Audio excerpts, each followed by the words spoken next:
Delloons Pro Tips. Watch as we use Pro Spike to create this custom backdrop. Let's create the perfect back-to-school backdrop idea. You guessed it, we will be creating a college rule sheet of paper using Pro Spike. For this part of the design, we use blue fluorescent in 1-inch thickness. We use this tape to create the horizontal lines across our square foam panel.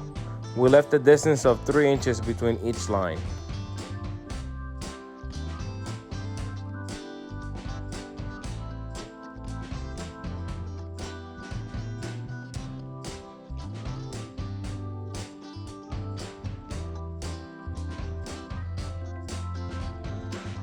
We will then use the red Pro Spike in the 1/2-inch thickness to create the red vertical line down the left-hand side of the sheet. And just like that, we have a customized backdrop just using tape. Let's of course add our balloons.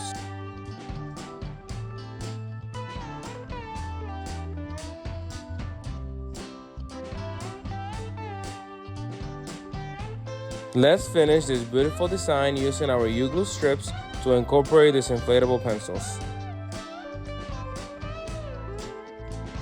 Let us know what you thought of this practical and easy design in the comments below.